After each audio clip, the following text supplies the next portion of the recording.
Au souvenir du duc Jean IV, au nom des compagnes et des compagnons de l'Hermine, j'ai l'honneur et le plaisir de te remettre ce collier en raison de l'œuvre remarquable que tu as menée en faveur de la Bretagne et du peuple breton.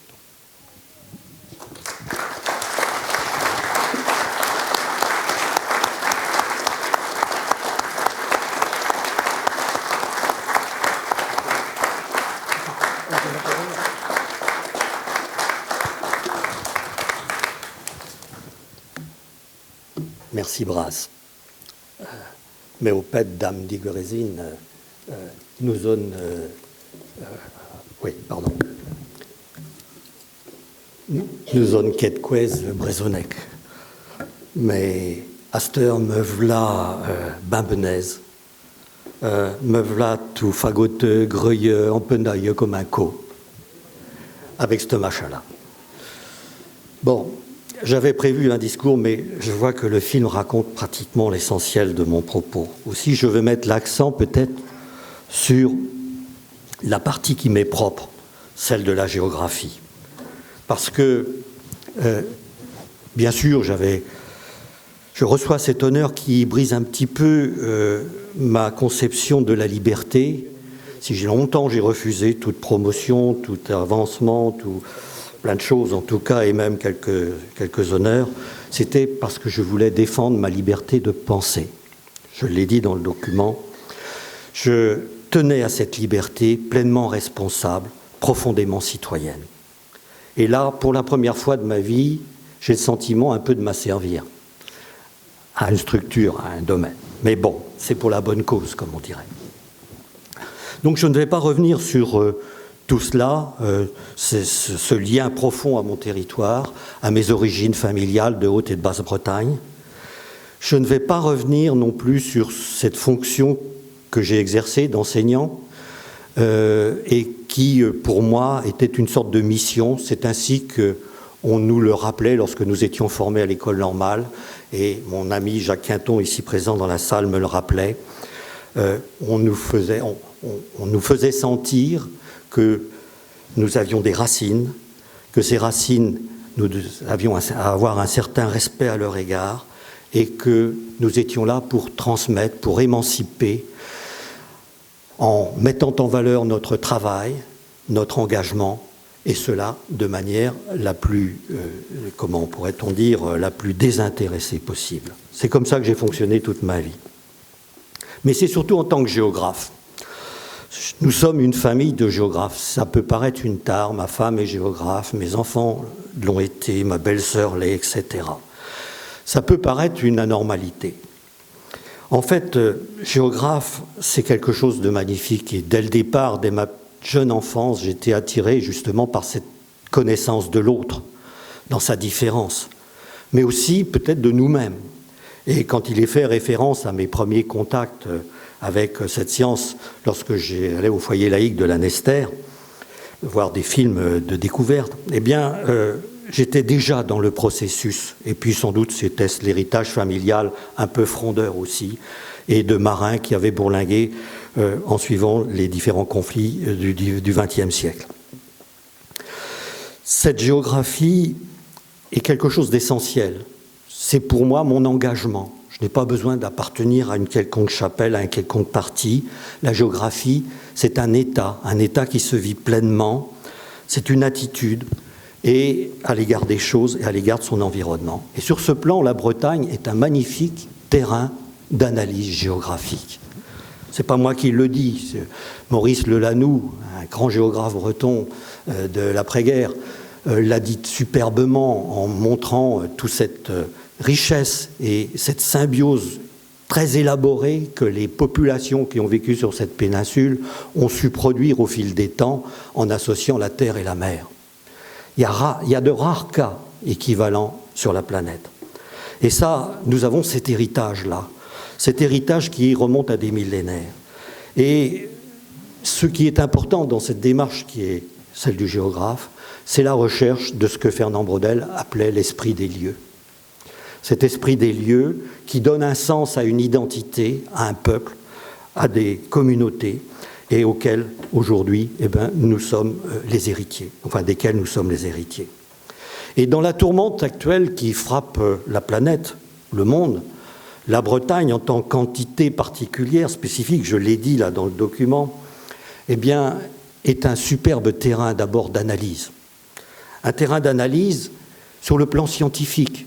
Faire de la géographie de la Bretagne, contrairement à ce que pensent nombre d'universitaires, y compris en Bretagne, c'est pas faire de la géographie identitaire, c'est travailler sur un plan scientifique et social de première grandeur. Ça, c'est un point important. Et je regrette fortement que cet enseignement, aujourd'hui, soit livré à dose homéopathique, y compris dans les universités bretonnes. Mais surtout, dans la tourmente actuelle qui frappe ce monde, il y a deux enjeux fondamentaux. Parce que par moments, comme je le dis, et Michel Chauvin l'a dit aussi à sa façon, j'ai mal à ma Bretagne. J'ai mal à ma Bretagne parce que c'est un territoire de tous les possibles. Et si nous avions un jour les coudées franches, c'est-à-dire un minimum d'autonomie, la Bretagne pourrait constituer une des nations dominantes de l'espace européen, ou tout au moins de celui de la façade atlantique. Pourquoi aujourd'hui est-elle aussi soumise à ces ordres qui sont les ordres dominants? L'ordre économique, qui au mieux ne fait que l'entraîner dans ses dynamiques périphériques, ou bien l'ordre politique qui l'assujettit comme, on pourrait dire, une ex-colonie. J'exagère un peu la pensée, mais il y a de ça. Il faut peut-être oser forcer le trait. Aussi, je milite pour cette vision d'avenir et ayant travaillé sur de la géographie, aménagement et de la prospective, je ne me place pas sur la même durée de temps que le temps de nos élus, de nos responsables politiques, qui sont trop enclins à une vision à court terme, alors que des mutations profondes qui vont s'opérer sur les décennies à venir et peut-être les 2-3 siècles à venir vont être majeures pour la transformation de notre territoire et donc son influence sur les sociétés qui y vivent. Deux transformations majeures, mais surtout le dérèglement climatique. Et ce dérèglement climatique peut être vécu comme une calamité, peut être vécu comme une formidable opportunité. Calamité, bien sûr, on l'a vécu cet été avec le manque d'eau. Calamité à venir, et comme je le dis dans le document, calamité qui va être terrible parce que le changement de nos traits de côte va être d'une intensité qu'on n'imagine pas et d'une rapidité surtout qu'on n'imagine pas. Même le GIEC sous-estime, je pense, les mutations en cours et déjà amorcées. Mais surtout, c'est sur le plan des opportunités que je vais mettre le trait pour garder une vision d'optimisme, parce que trop souvent, on me considère comme pessimiste, alors que je ne suis que réaliste et lucide. Simplement, j'essaye de voir un petit peu plus loin que le bout de mon nez, un peu plus loin que la décennie et les moments, les éléments du moment. En effet, ça peut être une formidable opportunité.